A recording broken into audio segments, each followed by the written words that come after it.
Mari kita bongkar bagaimana Wall Street menciptakan uang siluman buat kasih utang pada semua negara di dunia. Ini adalah ilmu yang tak diajarkan di sekolah. Nggak ada teorinya. Ini adalah praktek yang hanya diketahui oleh para pemain kelas atas di Wall Street. Ada dua cara untuk menciptakan uang siluman buat kasih utang. Lewat bank sentral atau lewat bank-bank komersial biasa. Kita bahas yang pertama dulu, menciptakan uang siluman lewat bank sentral. Model yang pertama ini sebenarnya bisa dilakukan lewat bank sentral mana saja.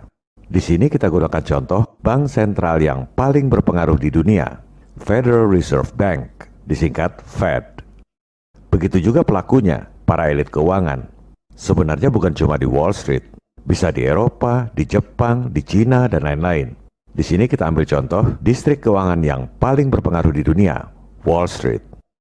Instrumen keuangan yang digunakan adalah bond, surat utang tanpa jaminan. Nggak perlu jaminan sumber daya alam, nggak perlu jaminan proyek. Betul nggak Pak Daniel? The name's Bond. James Bond. Kita lihat fakta. Dengan alasan pandemi, Fed beli bon-bon swasta di pasar modal.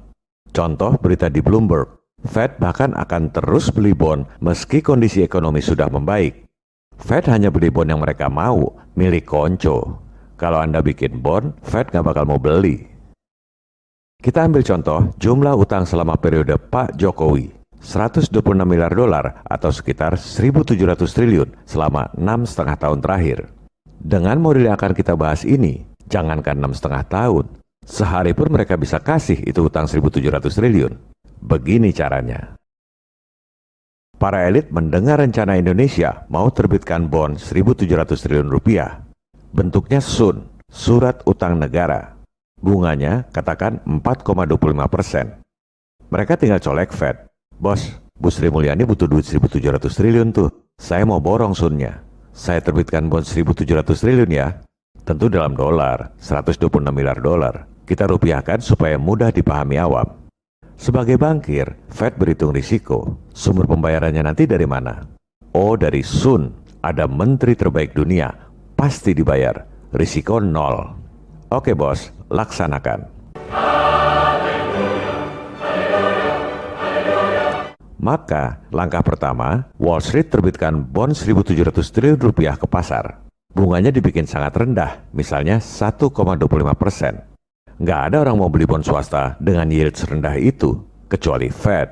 Fed ini punya kewenangan mutlak, bisa beli bon siapa aja yang dia mau, bunganya berapa aja. Presiden maupun Senat nggak boleh mengaudit. Kalau ditanya, Fed berlindung pada asas independensi bank sentral.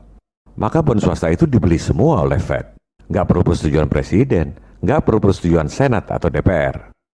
Langkah kedua, bon Wall Street itu dibukukan di neraca Fed bagian aset. Lawannya, di bagian liabilitas, Fed terbitkan uang dalam peredaran 1.700 triliun rupiah. Tentu dalam dolar. Kita tulis rupiah untuk memudahkan pemirsa awam. Pembukuannya balance, sesuai kaidah-kaidah akuntansi perbankan internasional. Di audit pun pasti lulus, wajar tanpa pengecualian.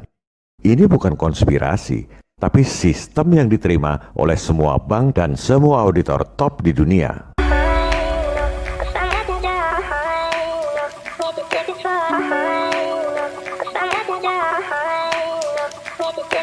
Coba kita lihat laporan keuangan Fed. Uang dalam peredaran ada di bagian liabilitas. Jumlahnya 1,7 triliun dolar.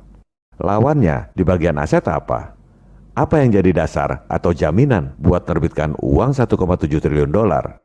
Emas. Bohong. Emasnya cuma 0,6% dari uang yang diterbitkan oleh Fed.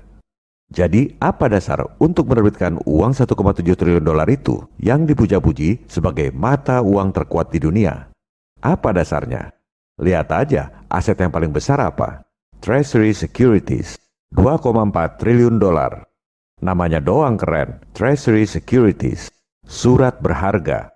Padahal cuma kertas bon doang, surat utang tanpa jaminan. Kalau Anda mau beli rokok, pakai kas bon utang, pasti ditolak sama tukang rokok. Kalau Wall Street ini, Kasih bon utang tanpa jaminan 2,4 triliun dolar pun dibeli oleh Fed. Saya kalau ngomong selalu pakai data loh, bukan asal ngecap. Datanya ada di layar. Oh ya, oh ya, oh ya, bongkar. Oh ya, oh ya, oh ya, bongkar. Kita kembali pada skema bagaimana Wall Street menciptakan uang siluman buat kasih utang 1.700 triliun selama periode Pak Jokowi. Tadi kita sudah bahas, langkah pertama, Wall Street terbitkan bond 1.700 triliun dengan bunga rendah, dibeli oleh Fed. Surat utang tanpa jaminan itu oleh Fed dibukukan sebagai aset. Berdasarkan aset surat utang itu, Fed terbitkan uang 1.700 triliun rupiah, tentu dalam dolar. Jadi, uang dolar yang kita utangi itu sebenarnya cuma hasil permainan debit kredit perbankan. Ini bukan konspirasi, tapi sistem yang diterima oleh semua auditor paling top di dunia. Langkah keempat, uang siluman 1.700 triliun itu oleh Fed diberikan pada Wall Street. Kemudian, uang siluman 1.700 triliun itu digunakan oleh Wall Street buat beli Sun. Pemerintah terima uang hasil penjualan Sun itu 1.700 triliun. Pemerintah happy. Media-media memuji Menteri Sri Mulyani berhasil menerbitkan bond terbesar dan terlama sepanjang sejarah Republik Indonesia. Langkah berikutnya, Bu Menkyu bayar bunga utang. Bunganya aja tiap tahun. Utang pokoknya nggak perlu dibayar dulu. Katakan bunganya tadi 4,25%.